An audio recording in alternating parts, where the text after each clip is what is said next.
सहनौ भुनक्तु सह वीर्यं करवावहै तेजस्विनावधीतमस्तु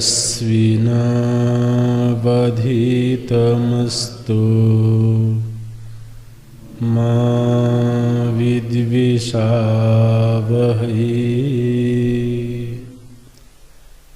ॐ शान्तिः शान्तिः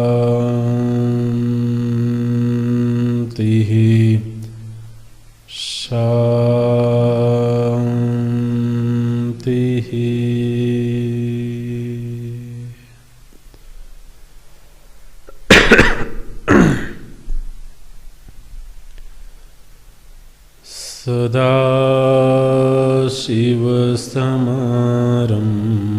सदाशिवसमारम्भाम् शङ्कराचार्यमध्यमाम्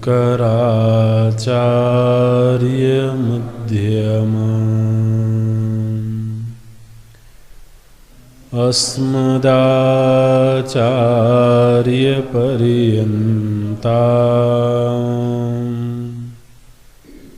वन्दे गुरुपरम्परा।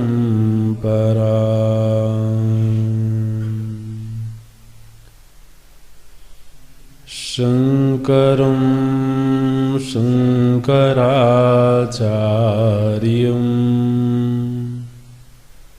केशवं बादरायणम् सूत्रभाष्यकृतौ वन्दे भगवन्तौ पुनः पुनः भगवन्तौ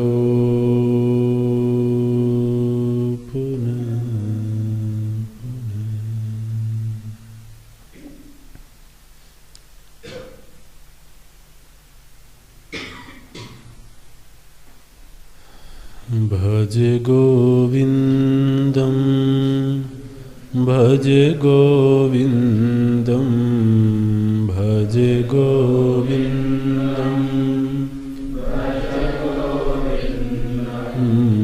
भज गोविन्दं भज गोविन्दं भज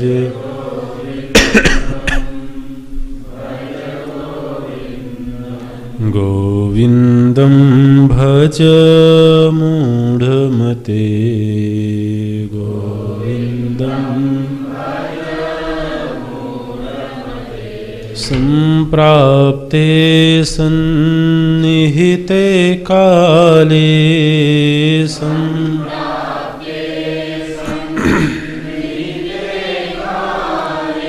नहि नहि रक्षति डुकृङ्कर्णे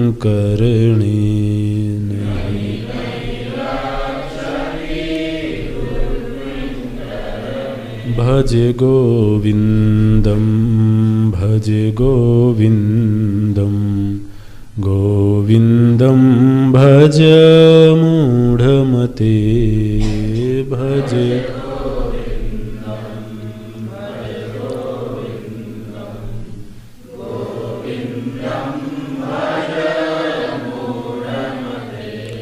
मूढ़ जहि धनागम तृष्णा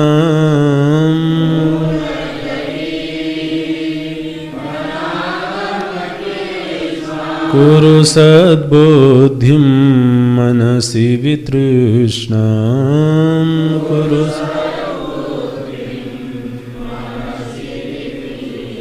यल्लभसे निज कर्मोपात्तं यल्लभसे निज वित्तं तेन विनोदय चित्तं वित्तं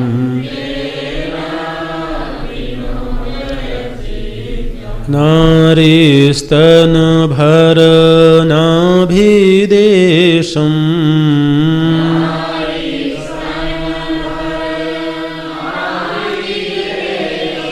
दृष्ट्वा मागामोहावेशम्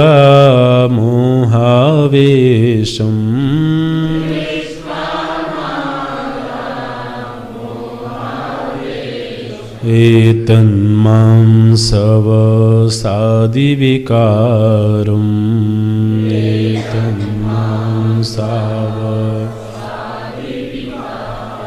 मनसि विचिन्तय बारं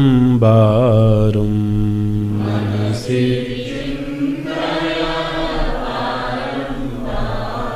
नलिनीदलगत जलमतितरलम्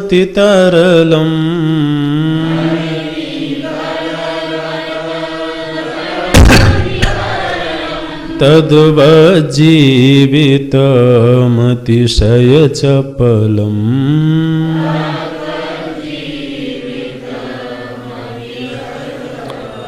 विद्धि व्याध्यभिमानग्रस्तम्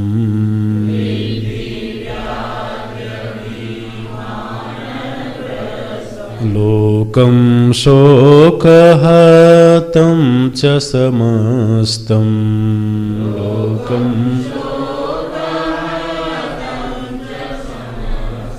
यावद्वित्तोपार्जनसक्तः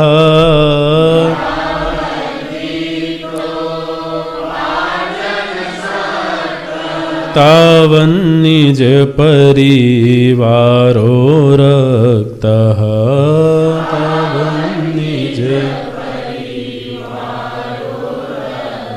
पश्चाज्जीवति जर्जरदेहे पश्चाज्जीवति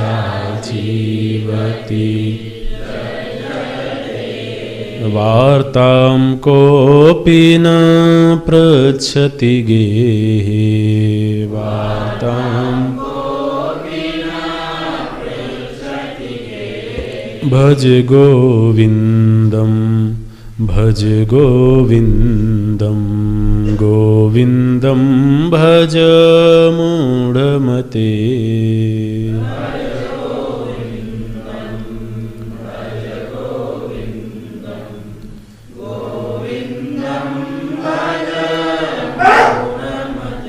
यावत् पवनो निवसति देहे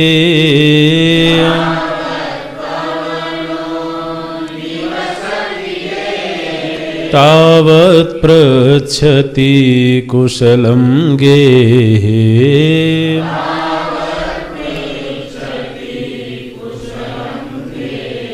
गतवती वायो देहापाये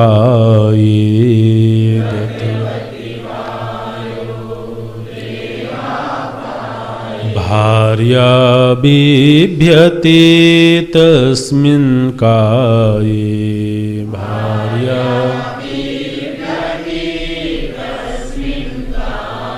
बालस्तावत्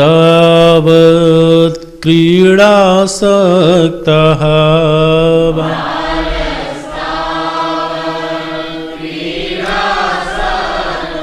तरुणस्तावत् तरुणीसक्तः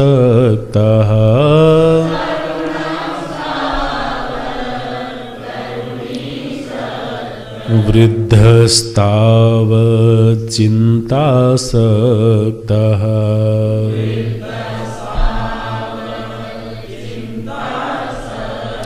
परमे ब्रह्मणि कोऽपि न सक्तः परमे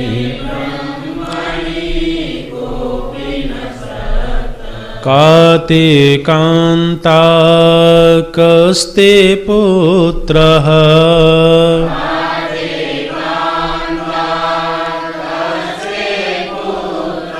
संसारोऽयमतीव विचित्रः संसारो कस्य त्वं कः कुतः आयातः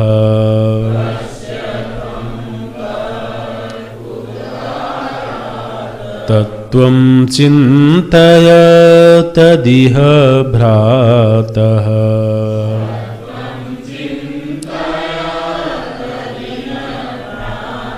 भज गोविन्दं भज गोविन्दं गोविन्दं भज मूढमते भज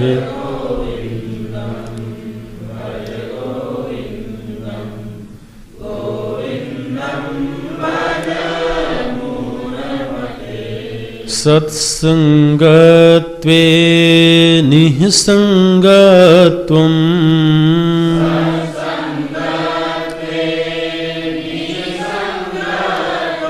निस्संगत्वे निर्मोहत्वम्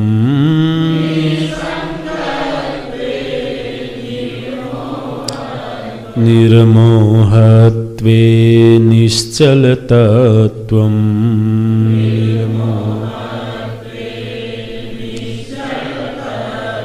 निश्चलतत्वे जीवन्मुक्तिः निश्चल भज गोविन्दं भज गोविन्दं गोविन्दं भज मूढमते भज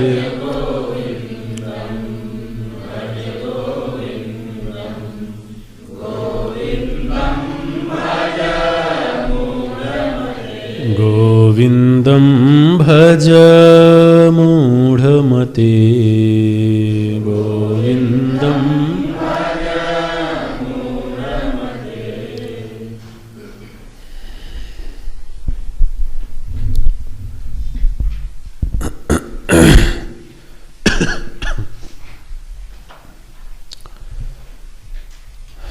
जीवन के प्रति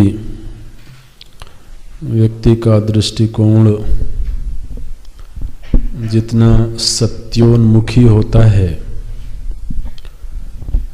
वह व्यक्ति उतना ही सुखी और विकासशील होता है। हमारे जो आसपास की वस्तुएं हैं, जो आसपास के लोग हैं, निश्चित रूप से वो सुख का साधन बनते हैं, सुख का स्रोत बनते हैं। तो इसलिए उनके प्रति झुकाव होना सहज है, नैसर्गिक है। लेकिन कोई भी संबंध या कोई भी आवेश यदि सत्य के विपरीत हो तो वह मोह की कोटि में आता है। मोह माने होता है जो सत्य के विपरीत है, जो सत्य से भिन्न है।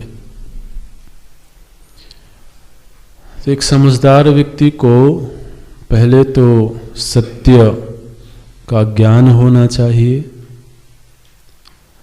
और फिर अपने व्यावहारिक जीवन में जो भी उस सत्य का पोषण करने वाले विचार हैं, भाव हैं, आवेश हैं,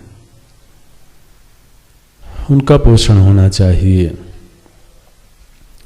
आखिर तो मनुष्य के अंदर जितने तरह की वृत्तियां हैं, अगर तो वो नैसर्गिक हैं, मनुष्यकृत नहीं हैं, तो पूरी तरह से नकारात्मक होंगी ऐसा नहीं हो सकता है।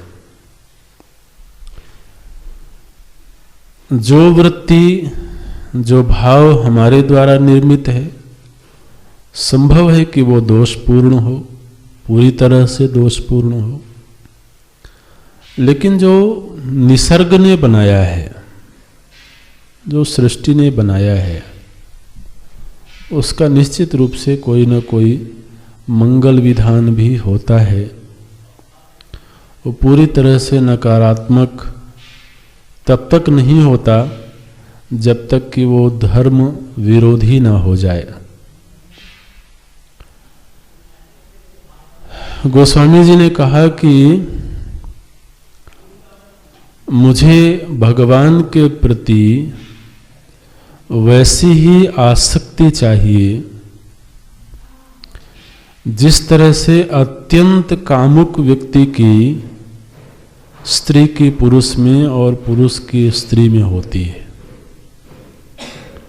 उस तरह की आसक्ति मुझे अपने प्रभु में चाहिए।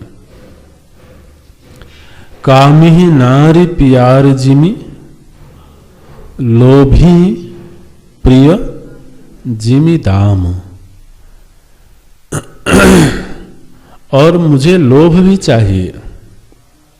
जिस तरह अत्यंत लोभी व्यक्ति को धन से प्रेम होता है, धन का लोभ होता है, वैसा ही लोभ मुझे अपने प्रभु में चाहिए। तिमि रघुनाथ निरंतर प्रिय लागो मुहि राम। हे राम, आप मुझे वैसा ही प्रिय लगो। ये दोनों वृत्तियों की मांग क्यों कर रहे हैं?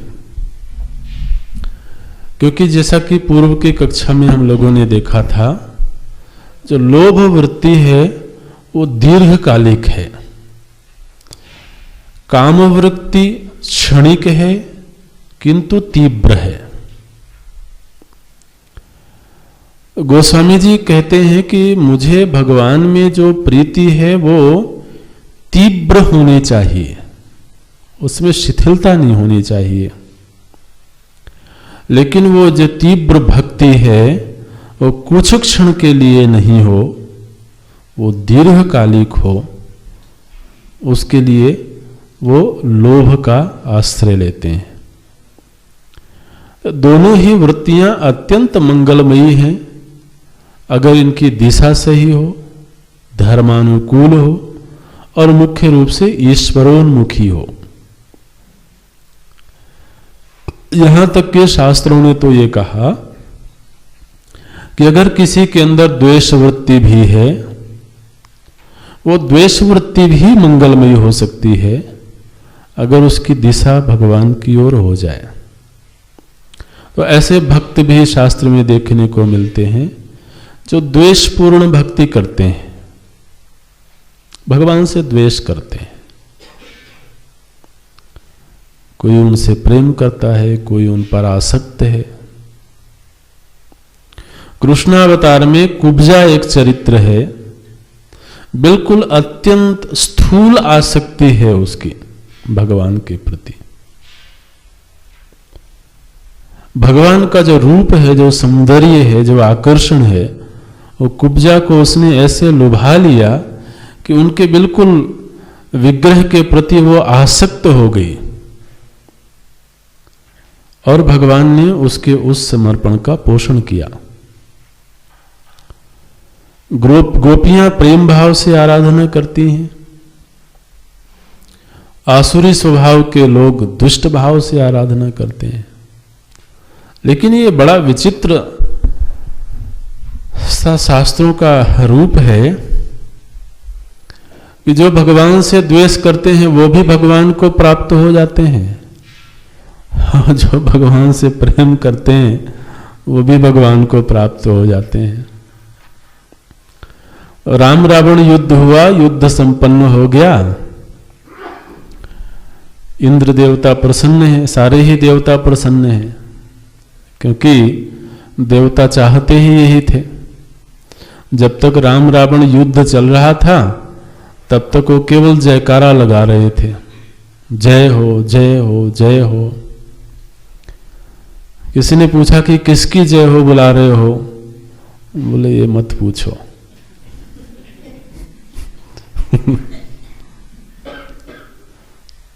जिसकी विजय हो जाएगी उसी की जय बुला रहे हैं। क्योंकि रावण भी बड़ा मायावी था महाराज, तो ऐसे ऐसे दांव पेच खेलता था कभी कभी। अब देखिए भगवान को उसने नागपाश में बांध लिया। तो जब नाग पाश में बंधा हुआ भगवान को देवताओं ने देखा तो उनका जो भरोसा था वो थोड़ा कहीं हिल गया। तो उसके बाद वो केवल जय जयकार बुलाते हैं, किसकी है कुछ नहीं पता नहीं। हम राम जी की जय बुला रहे हों और कल को हो ना हो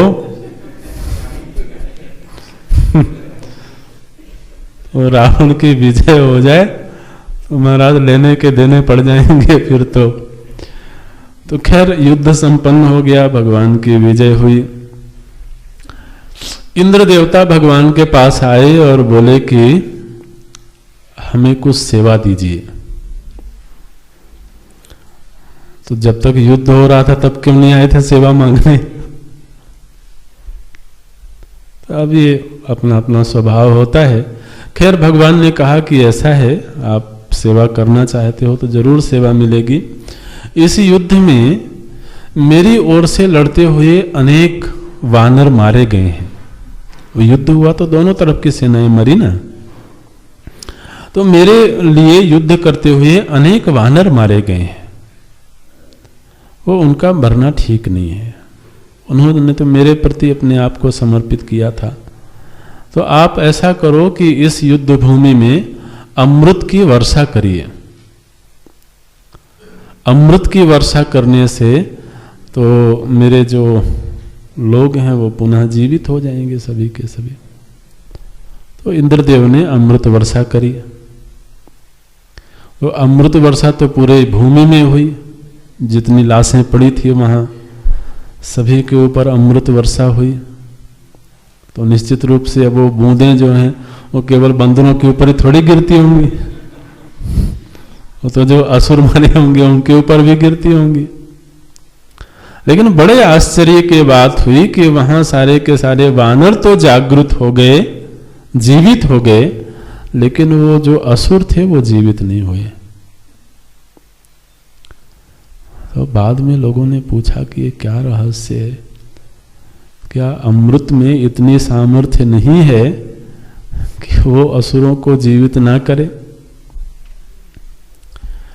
वहां पर ये रहस्य प्रकट हुआ कि जो असुर थे वो उस समय मृत्यु के समय ही वो मुक्त हो गए थे। असुर मृत्यु के क्षण में ही मुक्त हो गए थे और जो वानर थे वो मुक्त नहीं हुए थे।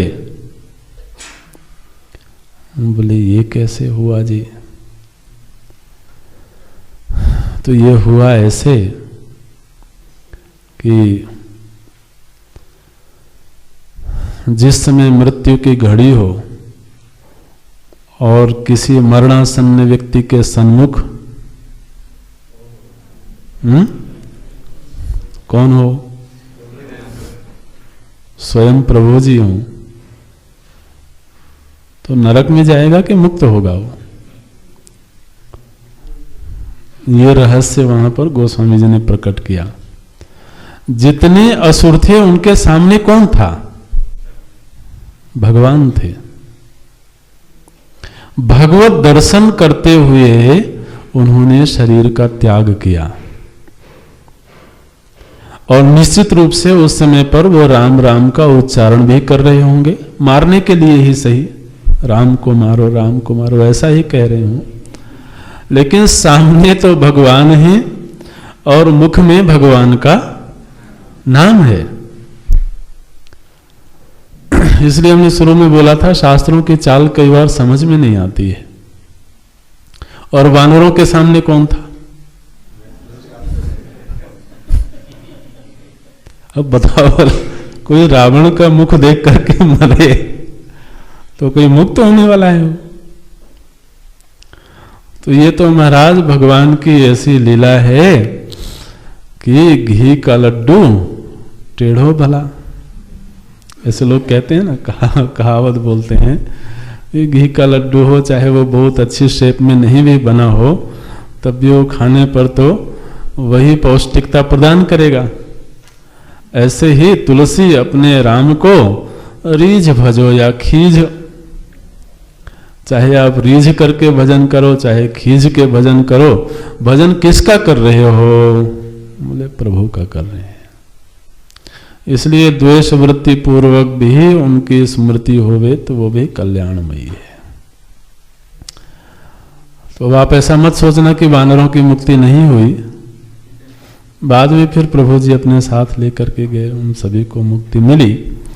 लेकिन ये रहस्य स्वयं रावण का जो तेज था वो भगवान में समाहित हो गया। जब रावण की मृत्यु हुई तो उस समय पर वो तेज स्वयं भगवान में जाकर के विलीन हो गया। तो ये शास्त्र ये संकेत करते हैं कि मनुष्य के अंदर कैसी भी वृत्ति हो, जिसको हम अत्यंत दुष्ट वृत्ति कहते हैं, दोष युक्त वृत्ति कहते हैं, उसकी भी दिशा यदि सही हो, धर्म सम्मत हो, ईश्वरोन्मुखी हो, तो वो हर वृत्ति मंगलमयी है। और यदि दिशा गलत हो तो वृत्ति कितनी ही दिव्य हो, वो फिर हितकारी नहीं है। इसलिए यहां पर भगवान संकेत करते हैं कि वृत्तियों की दिशा सही होनी चाहिए, समझ सही होनी चाहिए।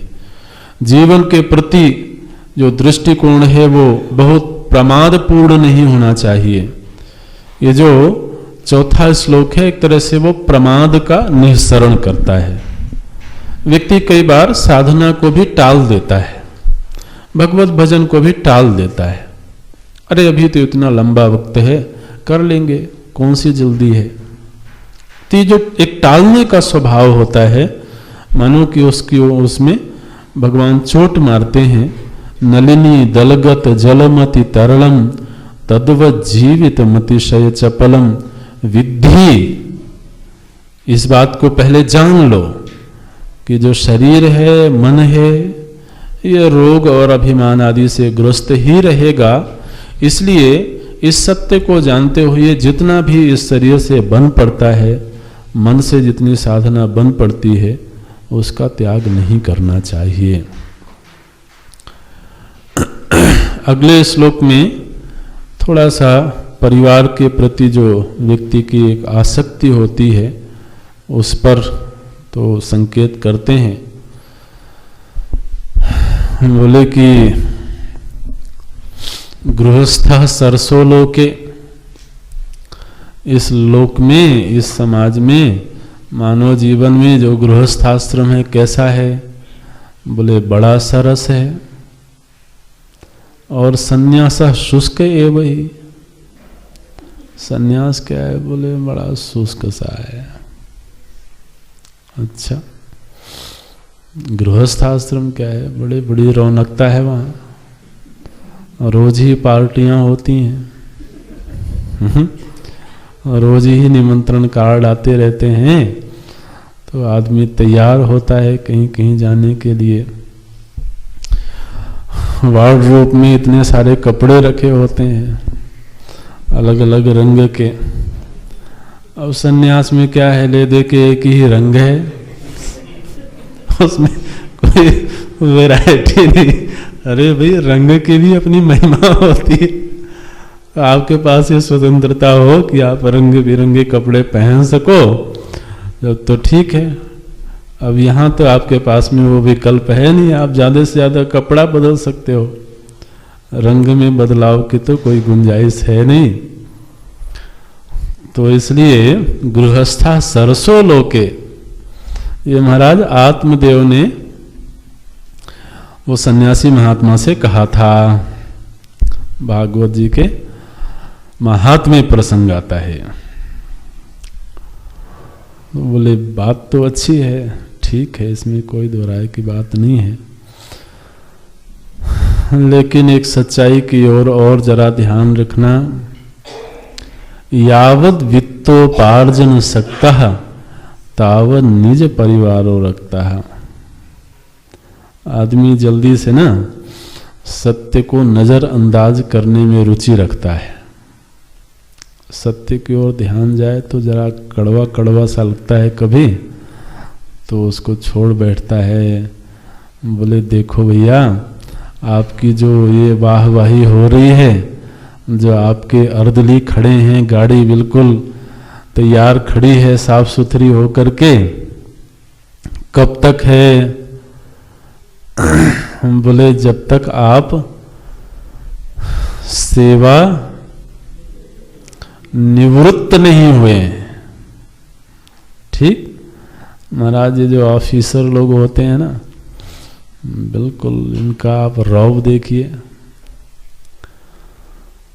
जब तक आप सेवा निवृत्त नहीं हुए हैं। एक सज्जन सेवा निवृत्त हो रहे थे तो उन्होंने कहा कि आज तो हम सेवा निवृत्त हो रहे हैं। उनके मित्र ने कहा कि सेवा निवृत्त हो रहे हो वो तो ठीक है, लेकिन ये बताओ कि तुमने सेवा कब की थी? अरे भाई, पहले सेवा करोगे जब तो उससे निवृत्त होगे। तो तुमने सेवा करी थी या ऑफिसरगिरी करी थी? क्या किया था? लेकिन हिंदी में लोगों ने ऐसे बना रखा है सेवा निवृत्ति। आदमी खुश हो जाता है, हम सेवा निवृत्त हो रहे हैं। फिर क्या होते हैं? बोले अब भूतपूर्व हो गए। भूतपूर्व हो गए, बहुत अच्छी बात। हालांकि व्यक्ति भूतपूर्व कहलाना पसंद नहीं करता है। बोलते हैं जब तक तुम धनार्जन में समर्थ हो, जब तक तुम्हारे पास में पद है, तब तक घर में भी और घर के बाहर भी तुम्हारा एक रुतबा है, एक पहचान है, एक गरिमा है। यावद वित्तोपार्जन सक्तः, सक्तः का अर्थ दो तरह से कर सकते हैं।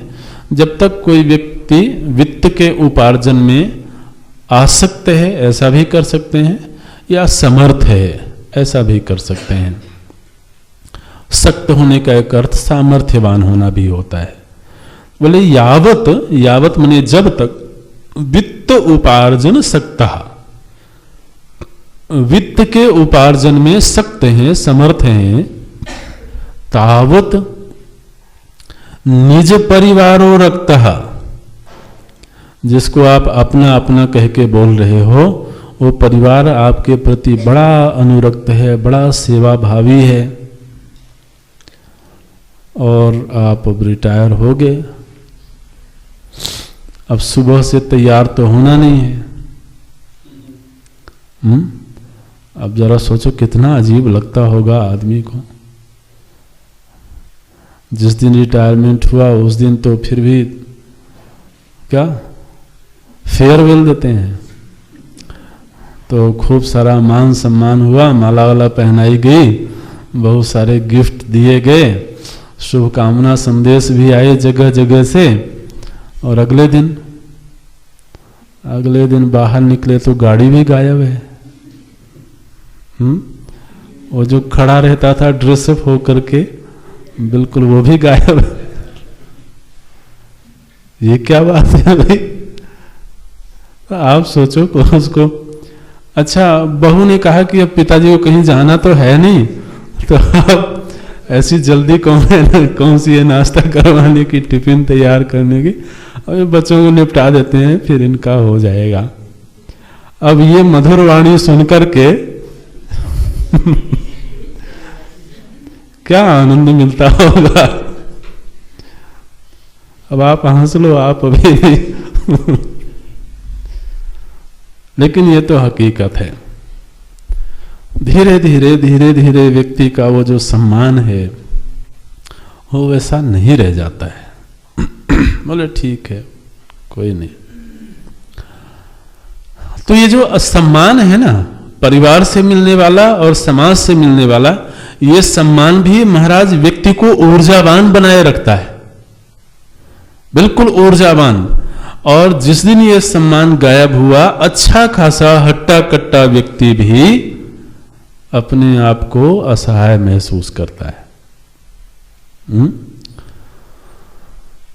तो महाराज लास्ट कैबिनेट में अर्जुन सिंह को जब मिनिस्ट्री दी गई, तो जो स्टिक लेके चलते थे ना, वो स्टिक गायब हो गई, एकदम हृष्ट पुष्ट हो गए, चलने लगे हो।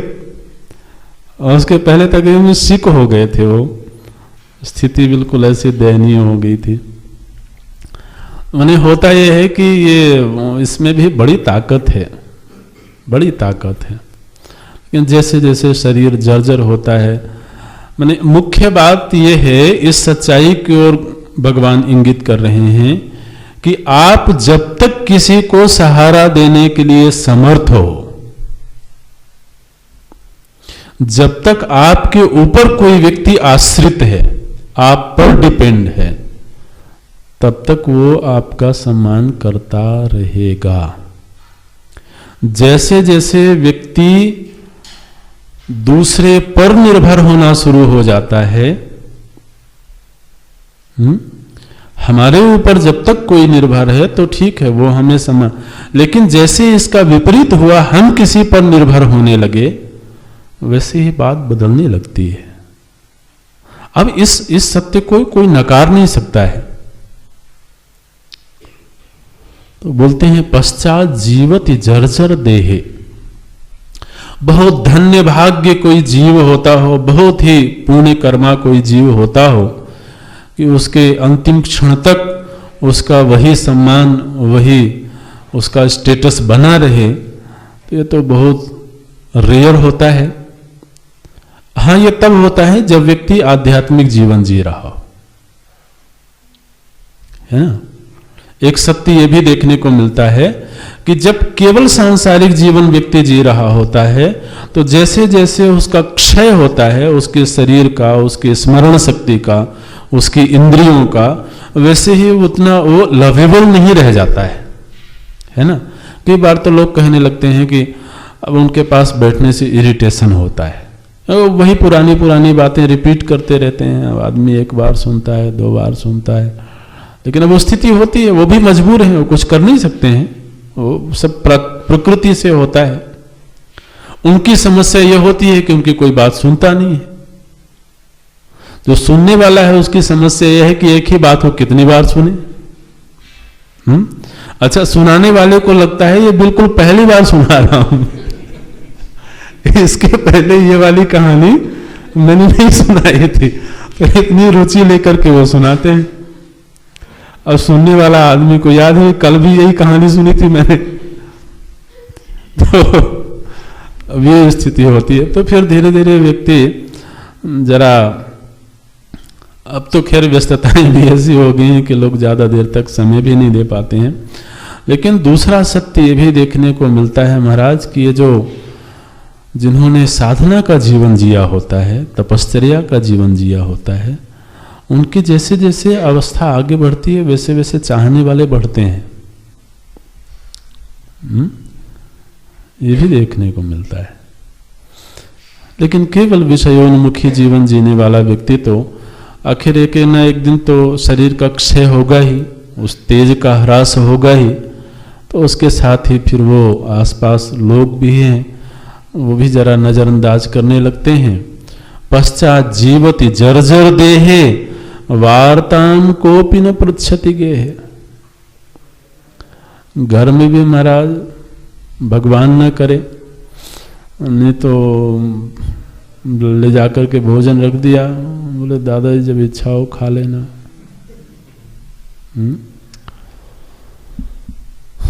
तो कई बार, अब इस पे ज्यादा चर्चा नहीं करेंगे, आप सब अनुभवी लोग हैं, मैंने अनुभवी का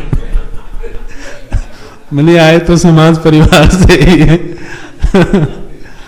तो अपने आस पड़ोस में घर में देखा ही होगा ये सब तो बोलते हैं वार्ताम कोपि न पृच्छति गे। पृच्छति न पृच्छति ऐसा नहीं है, पृच्छति, लेकिन अब उस पृच्छति में वो बात नहीं रहती है।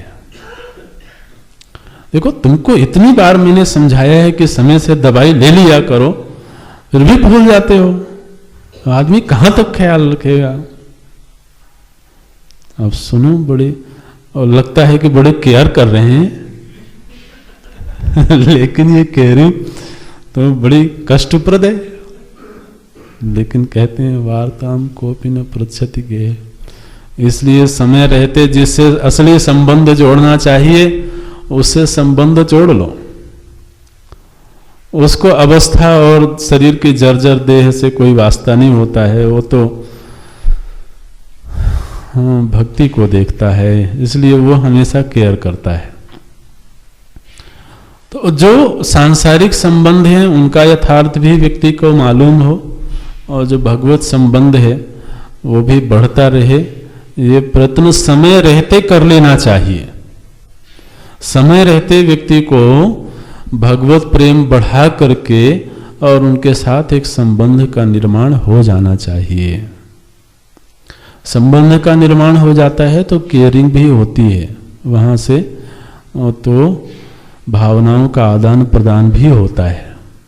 इसलिए गोविंदम भज, ये बिल्कुल सत्य वाक्य है।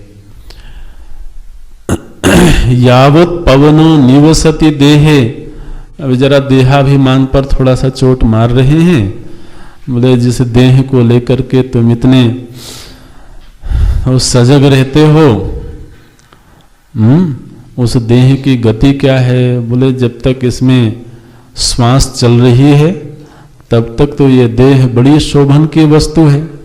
यावत पवनो निवसति देहे, पर पवनो निवसति माने जब तक श्वास प्रश्वास चल रही है। तावत पृच्छति कुशलम गेहे, तब तक लोग भी पूछते रहते हैं कि क्या हाल चाल है, सब ठीक ठाक है कि नहीं है। और महाराज एक बार ये हवा, ये वायु इस शरीर से विदा हो जाए, गतवती वायु देहापाए, देह अपाए, देह का अपाय करके, देह को छोड़ करके, वायु गतवती, जब ये श्वास चली जाती है, इस शरीर को छोड़ देती है, तो क्या होता है? बोले जो अत्यंत करीब का व्यक्ति है, इस शरीर से अत्यंत घनिष्ठ, अत्यंत नजदीक का व्यक्ति है, वो व्यक्ति भी इस शरीर से भयभीत होने लगता है। भार्या बिभ्यति तस्मिन काये, बिल्कुल शरीर वही का वही है, शरीर में तो कोई खास परिवर्तन हुआ नहीं, लेकिन जब तक उसमें प्राणवायु है तब तक वो शरीर बहुत प्यारा है। लेकिन जैसे ही वायु का निस्तरण हुआ, प्राणवायु गई, वैसे महाराज धर्म पत्नी भी भार्या बिभ्यति, बोले जरा रात में इनके पास बैठना।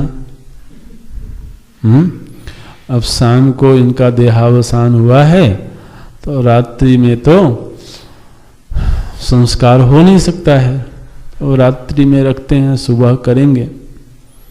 तब अकेले छोड़ना नहीं ठीक है, तो आप जरा इनके पास बैठना। बोले नहीं नहीं, किसी और को बोलो। क्यों भैया? पिछले 40 साल से लगातार अंग संग थे। अब क्या हुआ?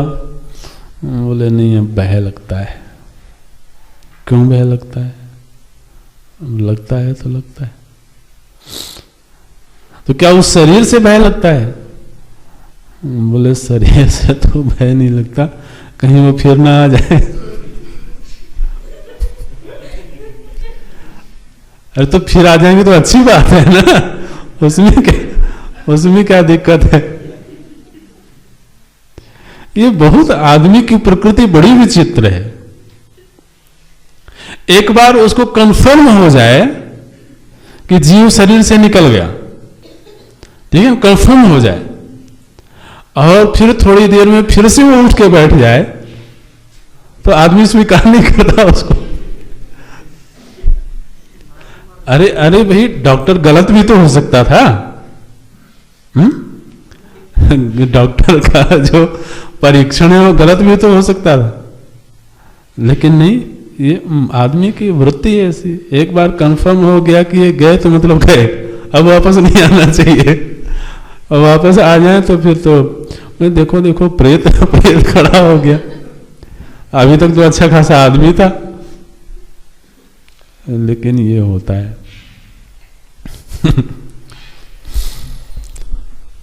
क्या करें? इसलिए किसकी है, श्वास की है कि शरीर की है, ये कहना बड़ा मुश्किल है। धनानि भूमौ पशवश्च गोष्ठे नारी गृह द्वारे जना श्मशाने देहश्चितायाम परलोक मार्गे कर्मानुगो गच्छति जीव एका।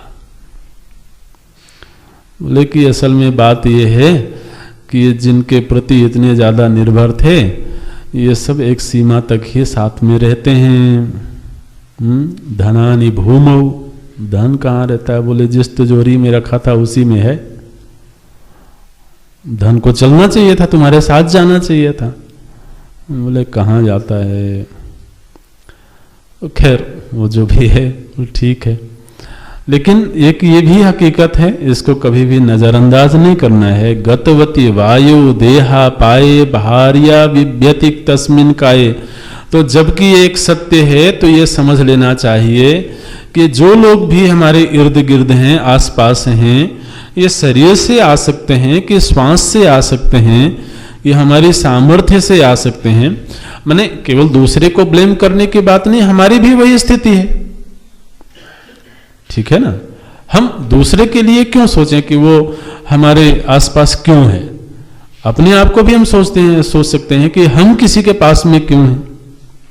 हम जब किसी के प्रति बड़े आसक्त मालूम पड़ते हैं तो कहीं ऐसा तो नहीं है कि वो आसक्ति भी किसी निमित्त से है और वो निमित्त गायब हो जाए और आसक्ति पर चोट लगने लगे। और ये तो हमारी अपनी ही स्थितियों का वर्णन है। व्यक्ति को अपने अनुभव का भी परीक्षण करना चाहिए और अपने आसपास के लोगों की वृत्ति का भी परीक्षण करना चाहिए। इसलिए बहुत ज़्यादा आसक्त होने की जरूरत नहीं है। सामान्य रूप से जितना व्यवहार हो सकता है, जो कर्तव्य है, जो दायित्व है, उसका निर्वहन करना चाहिए। और अनावश्यक रूप से लट्टू बन के घूमते रहने में कौन सा आनंद है जी? आदमी चक्कर खाता रहता है, मिलता कुछ है नहीं। जब तक ताजमहल खड़ा है, जब तक उसमें रंगाई पुताई अच्छी है, तब तक अच्छा लगता है। और रंगाई पुताई उखड़ने लगे तो महाराज बस गए काम से। और क्या है? इसलिए व्यक्ति को जरा समझदारी का जीवन जीना चाहिए। इस जीवन में हम क्या करते हैं? तो 3 विभाग करके भगवान बताते हैं। बोले बालस्तावत क्रीड़ासक्तः, जब तक बाल्यावस्था रहती है, वो बाल्यावस्था कब तक की है ये सबका अलग अलग है। इसके लिए कोई स्टैंडर्ड रूप नहीं बनाया जा सकता है कि 5 वर्ष तक रहती है कि 10 वर्ष तक रहती है कि 15 वर्ष तक, जिसका जितना भी हो। बोलते हैं बालस्तावत क्रीड़ासक्तः, जब तक बाल्यावस्था थी तब तक तो व्यक्ति क्रीड़ा में आ सकता है, खेल में आ सकता है। बड़ी जबरदस्त आसक्ति है महाराज। खेल में बड़ी आसक्ति होती है, वो स्वाभाविक ही है, होनी ही चाहिए। खेल के रूप जरूर बदलते रहते हैं। किसी समय आदमी गुल्ली डंडे से खेलता था, अब उंगलियों से खेलता है वो, है ना। तो जो भी हो, खेल का रूप भले बदल जाए, लेकिन मुख्य बात तो यह है कि खेल से प्रेम तो होता ही है। और खेल के लिए आदमी सिर भी फोड़ देता है किसी किसी का, उन्हें झगड़ा भी करता है। और क्रीड़ा सकता है, तरुणस्तावत, तरुण ही सकता है। युवावस्था आई तो व्यक्ति भोगों में आसक्त हो गया, विलासिता में आसक्त हो गया। वृद्धस्तावत चिंतासक्तः,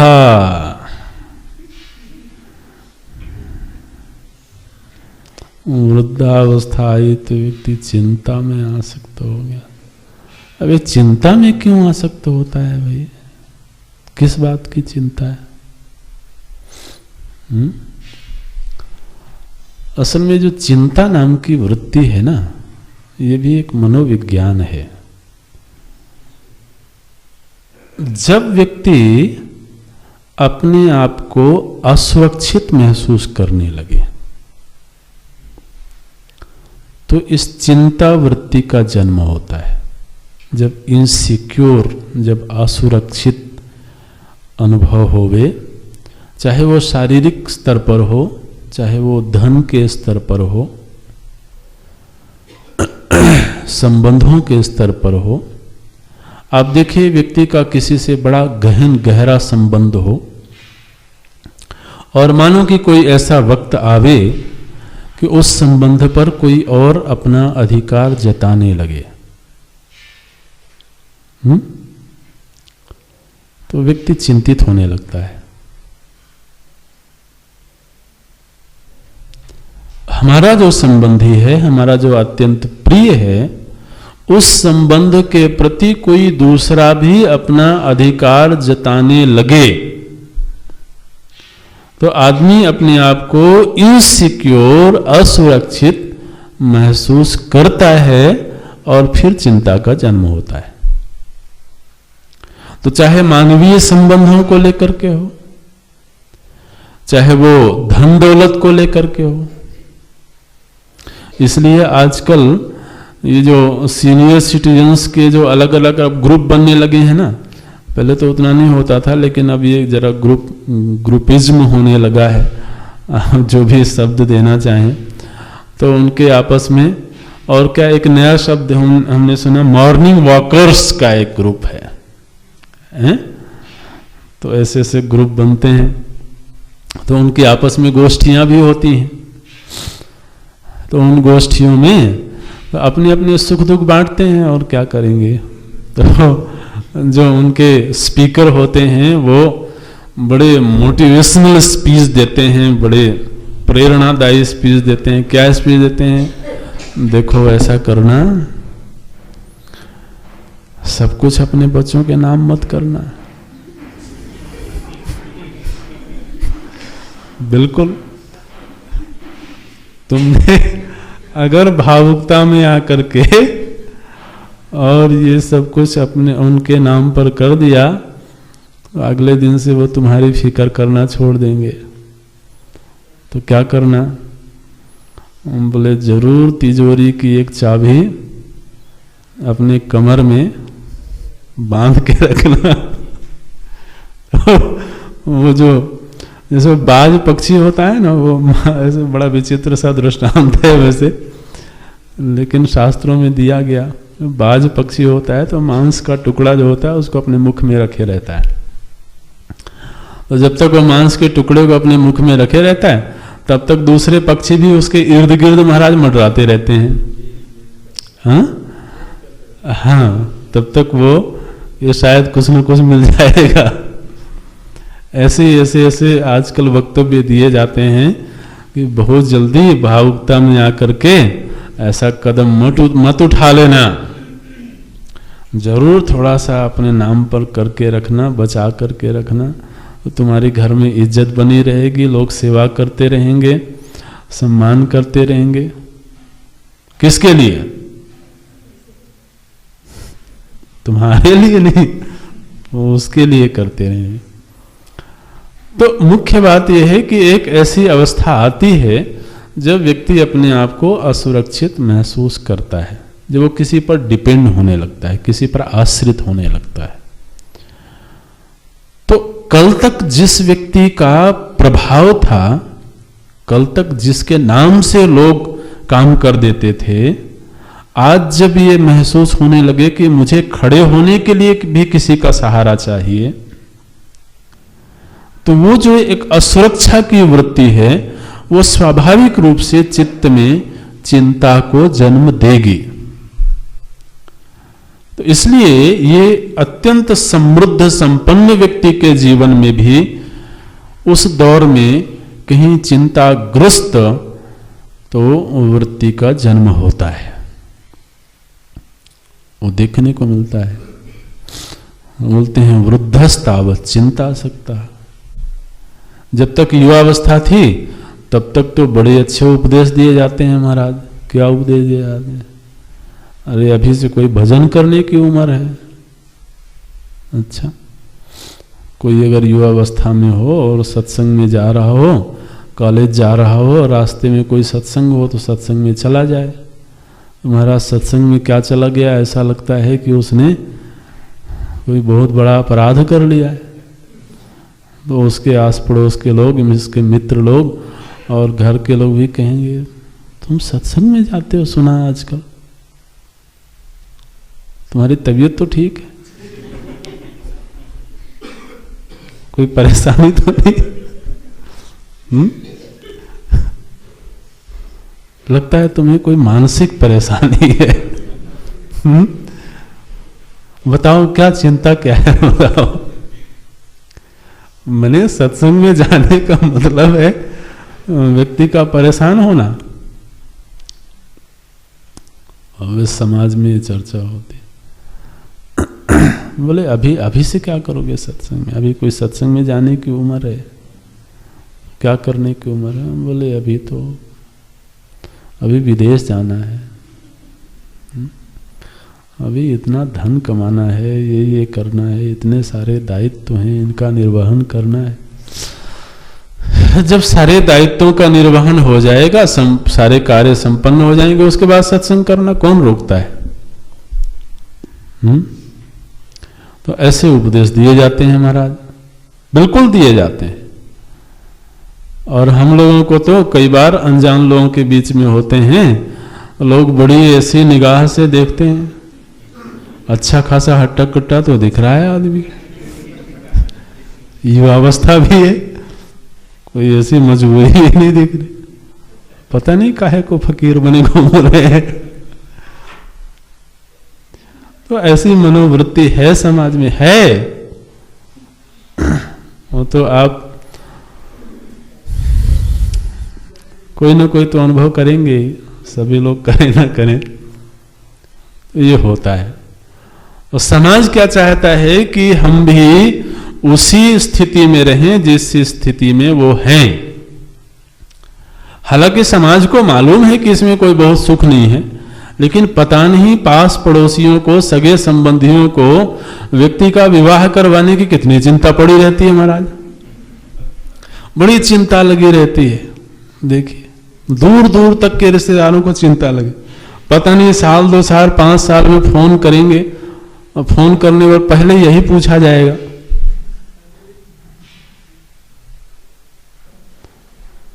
हो गया कि नहीं। अच्छा हो गया तो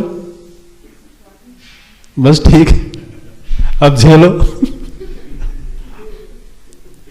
मैंने आदमी की चिंता यह है कि मैं जिस दौर से गुजरा हूं, ये कैसे बाहर निकल के भाग सकता है, इसको भी जरा गुजारो। तो जब कोई उस परंपरा को, उस बेड़ी को तोड़ के बाहर निकलने की कोशिश करता है ना, लोगों को बर्दाश्त नहीं होता है। हालांकि उनको मालूम है कि दूसरे दिन से इसकी भी वही गति होनी है जो मेरी, ये बाकी सभी की हुई है, ये होता है। लेकिन फिर भी उसकी इच्छा यही रहती है। तरुणस्तावत् तरुणीसक्ता, बालस्तावत् क्रीडासक्ता, वृद्धस्तावत् चिंतासक्ता, परमे ब्रह्मणि कोपि न सकता। बोले अब वक्त ही नहीं बचा। आप कहते हो कि जरा 3 घंटे तक बैठना चाहिए तब आसन सिद्ध होगा। महाराज यहाँ तो 10 मिनट नीचे बैठना मुश्किल होता है। फिर आदमी क्या सोचता है, अगर कहीं युवावस्था में हम कोर्स करने आए होते तो बात कुछ और होती है। बात तो सही है।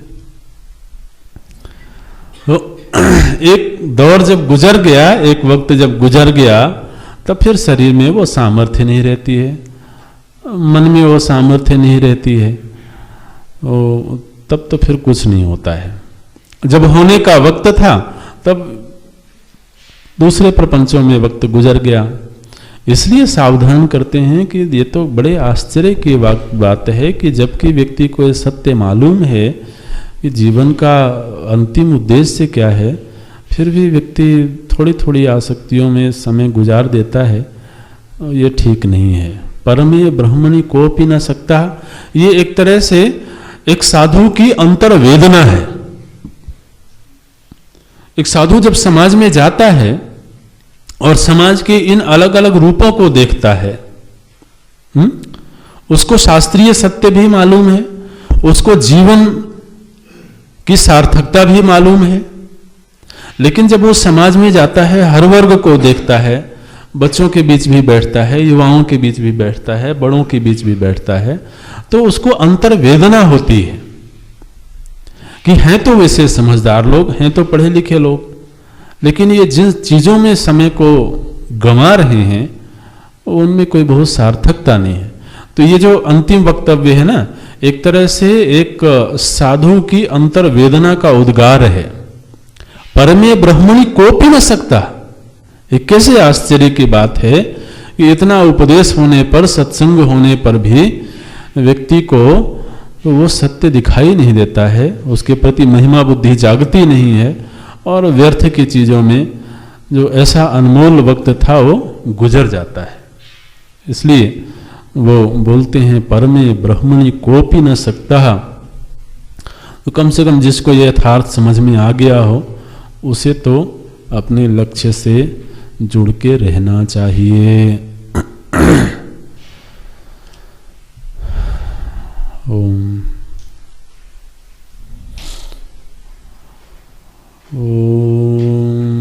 पूर्णमदः पूर्णमिदं पूर्णात् पूर्णमुदच्यते पूर्णस्य पूर्णमादाय पूर्णमेवावशिष्यते। ॐ शान्ति शान्ति शान्तिः। हरि ओम। श्री गुरुभ्यो